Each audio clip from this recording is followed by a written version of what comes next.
नमस्कार। आप सभी का इस नए वीडियो में मैं डॉक्टर हरवीर सिंह चौधरी स्वागत करता हूं। आज हम काले धन के विषय में चर्चा करेंगे, जिसके द्वारा पैरेलल इकोनॉमी जन्म लेती है। पैरेलल इकोनॉमी अर्थात समानांतर अर्थव्यवस्था। इस व्यवस्था को अंडरग्राउंड इकोनॉमी भूमिगत अर्थव्यवस्था, शैडो इकोनॉमी छाया अर्थव्यवस्था, ब्लैक इकोनॉमी अघोषित आय, रक्त मुद्रा इत्यादि विभिन्न नामों से जाना जाता है। दुनिया में मनुष्य साध्य और मुद्रा साधन के रूप में जानी जाती है, लेकिन वास्तव में भौतिकवादी युग में मुद्रा का महत्व बढ़ा है, जिसके चलते मनुष्य ने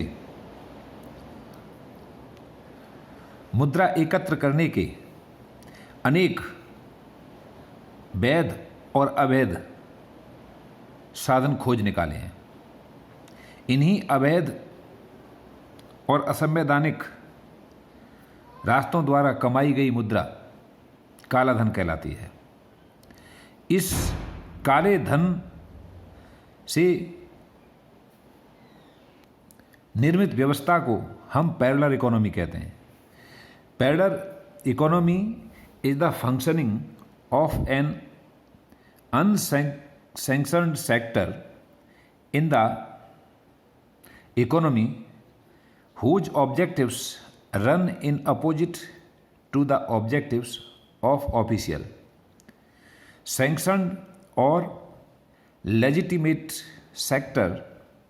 The parallel economy has practical, commercial, legal, industrial, social and ethical aspects. Prevalence of black economy give rise to parallel economy. The term parallel economy is also referred as black economy. अर्थात कह सकते हैं कि काला धन ही समानांतर अर्थव्यवस्था को जन्म देता है। इस काले धन का संचालन, उपभोग, हस्तांतरण ही समानांतर अर्थव्यवस्था कहलाता है। काले धन के बारे में जानते हैं। What is the black money? Black money is money earn through any illegal activities controlled by country regulations. Black money proceeds are usually received in cash form. Underground economic activities and as such are not taxed. अर्थात underground activities के द्वारा बिना कर चुकाए जो मुद्रा earn की जाती है या जो धन अर्जित किया जाता है, उसे ब्लैक मनी कहते हैं। काला धन मूल रूप से अवैध तरीके से किया गया धन संग्रह है। ऐसे धन, वस्तु एवं सेवाओं के लेन देन को जो प्रकृति से वैधानिक न हो, अर्थात गैर कानूनी तरीके से बिना किसी वैधानिक स्रोत के टैक्स चोरी कर अधिकतर नकद के रूप में इकट्ठा किया गया धन काला धन कहलाता है। जिस प्रकार यह अवैध धन एकत्र किया जाता है, उसे मनी लॉन्ड्रिंग कहते हैं। जीएफआई ने अवैध वित्तीय प्रभाव इलिसिट फाइनेंशियल फ्लो IFFS की परिभाषा दी है। उनके अनुसार money that is illegally earn, used और moved and which crossed an international border. यही परिभाषा IBRD, IMF, UN और OECD द्वारा दी गई है। अर्थात यह सार्वभौमिक सत्य माना जाता है कि वह धन जो गैर कानूनी तरीके से कमाया गया हो या बॉर्डर देश की सीमाओं के पार ले जाया गया हो, काला धन है। ब्लैक मनी के उत्पादन के स्रोत, इसे दो भागों में बांटा जाता है, आंतरिक और बाह्य। आंतरिक काला धन अर्थात देश की सीमाओं के अंतर्गत भी काला धन का संग्रहण किया जा सकता है और काला धन देश के बाहर आउट ऑफ कंट्री भी धन संग्रह किया जाता है। देश के अंदर धन संग्रह के नोट अर्थात मुद्रा संग्रह, धातु संग्रह जिसमें गोल्ड, सिल्वर, डायमंड इत्यादि, रियल इस्टेट, अचल संपत्ति, बेनामी संपत्ति के माध्यम से भी किया जा सकता है। इलेक्शन एक बहुत बड़ा कारण है इस काले धन के उपयोग का। राजनीतिक पार्टियां और राजनीतिक लोग इसमें काफ़ी हद तक इन्वॉल्व रहते हैं, जो कि चिंता का विषय है। प्राइवेटाइजेशन भी काले धन का एक रास्ता है, जहां भ्रष्ट जो कुछ भ्रष्ट नेता हैं उनके माध्यम से निजीकरण के लिए जो क्षेत्र उपलब्ध कराए जाते हैं उनमें भी भ्रष्टाचार किया जाता है, जिसके माध्यम से काला धन एकत्रित हो जाता है। वहीं बाह्य काला धन के लिए विदेशी बैंकों में जमा धन, यह धन जहां आयात और निर्यात के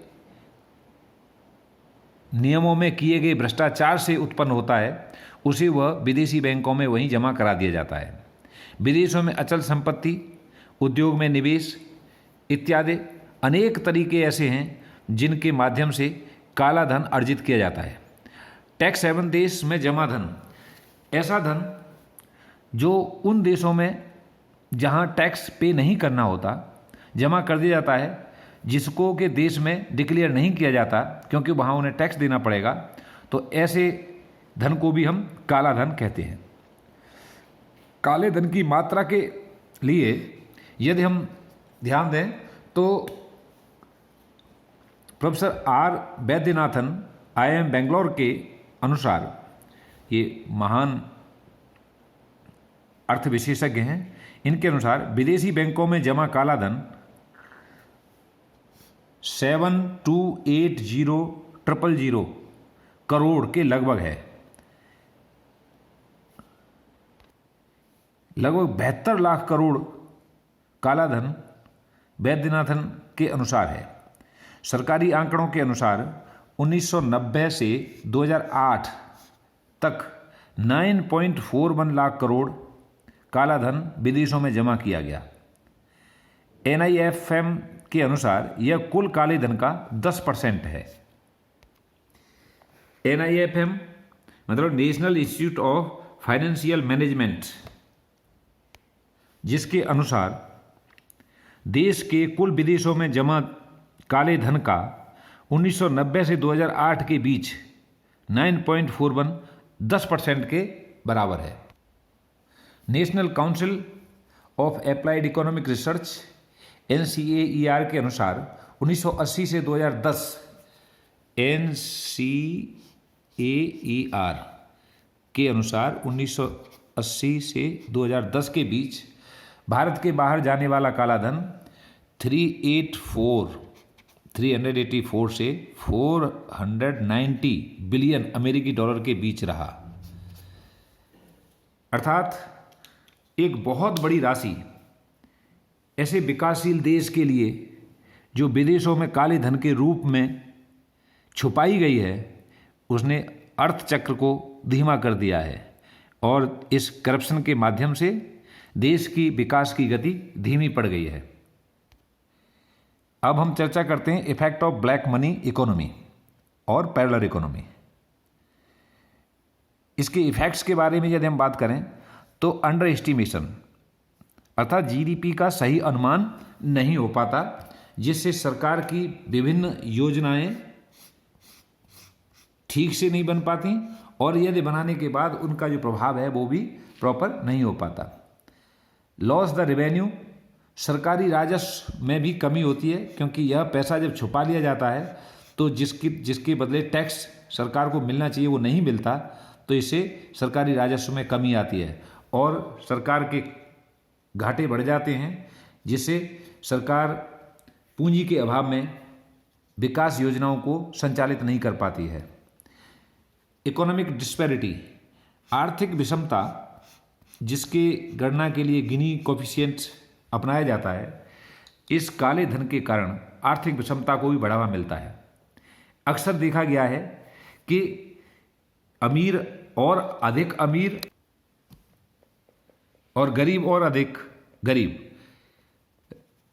rich become richer and the poor become poorer होता जाता है, और यह स्थिति बहुत ही खतरनाक है, जिससे द्वेष भावना के साथ साथ लॉ एंड ऑर्डर भी टूटता है। बैंकों को भी बहुत अधिक नुकसान होता है और बहुत सारे बैंक करप्ट हो जाते हैं। स्फीतिकारी व्यवस्था है, जब काले धन के द्वारा कमाया धन लेविशली खर्च किया जाता है तो इससे स्फीति को जन्म मिलता है, और इस स्फीतिकारी व्यवस्था से जो सीमित आय वाले लोग हैं उनके लिए जीना बहुत मुश्किल हो जाता है। अवैधानिक गतिविधि, यह एक अवैधानिक गतिविधि है जिसके द्वारा गलत रास्ते से, गलत तरीके से धन का संग्रहण किया जाता है, और उस गलत धन के संग्रहण से देश में अनाचार और असंवैधानिक गतिविधियों को बढ़ावा मिलता है। समानांतर अर्थव्यवस्था के नियंत्रण के उपाय, कर प्रणाली में सुधार, अर्थात कर प्रणाली यथार्थ और पारदर्शी बनाई जाए। सिटीजन चार्टर घोषणा पत्र लागू किया जाए, जिसके माध्यम से सरकार के विभिन्न योजनाओं के मानक तय हों कि किस व्यक्ति को क्या काम करना है, कितना समय लगना है, जिससे किसी को भ्रमित करके या उसके काम को रोककर उससे पैसे की मांग न की जाए, जिससे काला धन उत्पन्न हो। चुनाव प्रक्रिया में सुधार किया जाए और जिसे कम खर्चीला और पारदर्शी बनाया जाए। डिजिटलाइजेशन कर भी विभिन्न योजनाओं को डिजिटलाइजेशन के माध्यम से बेनिफिट सीधे पहुंचाने से करप्शन को रोका जा सकता है। बेनामी संपत्ति कानून लागू किया जाए। जो भी संपत्ति बेनामी पड़ी हैं उनकी जांच कर उनसे एकत्रित काले धन को सरकार को अपने नियंत्रण में ले लेना चाहिए। कर चोरी पर कड़ा कानून बनाना चाहिए। बिना बिल सामान खरीद पर रोक होनी चाहिए। यह एक बहुत बड़ा माध्यम है जिससे अपने सेल को कम दिखाकर व्यापारी वर्ग भी कर की चोरी करता है, इसको भी रोक लगनी चाहिए। विदेश व्यापार के सौदों में कमीशनखोरी और भ्रष्टाचार पर भी नियंत्रण लगाया जाना चाहिए। यह विदेशी पूंजी का एक बहुत बड़ा कारण है, जिसका कि विदेशों में जो काला धन है उसके स्रोत का ये बड़ा कारण है। निष्कर्ष रूप में कहा जा सकता है कि काले धन की समानांतर व्यवस्था देश को दीमक की तरह खोखला कर रही है। सरकार ने इस गंभीर संकट के लिए उपचार हेतु 1 जुलाई 2015 को डिजिटल इंडिया, 8 नवंबर 2016 को विमुद्रीकरण, 1 जुलाई 2017 को वस्तु एवं सेवा कर GST लागू कर देश की अर्थव्यवस्था को संजीवनी प्रदान करने का कार्य किया है। वहीं प्लास्टिक मनी के प्रोत्साहन के साथ लेस कैश इकोनॉमी की अवधारणा को अपनाया है, जिसके चलन में मुद्रा सीमित कर भ्रष्टाचार पर नियंत्रण लगाया जा सके। डायरेक्ट बेनिफिट स्कीम के अंतर्गत गैस सिलेंडर की सब्सिडी, किसानों और मजदूरों को दी जाने वाली सरकारी मदद व छात्रों की छात्रवृत्ति सीधे उनके खाते में भेजी जा सके। ऐसी उम्मीद की जा रही है कि इन प्रभावकारी कदमों के माध्यम से भ्रष्टाचार पर नियंत्रण लगाकर एक सशक्त राष्ट्र की कल्पना साकार की जा सकती है। आपको यह वीडियो कैसा लगा अपना कमेंट बॉक्स में अवश्य करें, और इस वीडियो को लाइक, शेयर और सब्सक्राइब करें। आपसे निवेदन है कि कोई भी आपसे इस वीडियो से संबंधित और कोई सुझाव आप देना चाहें तो अवश्य दें। धन्यवाद।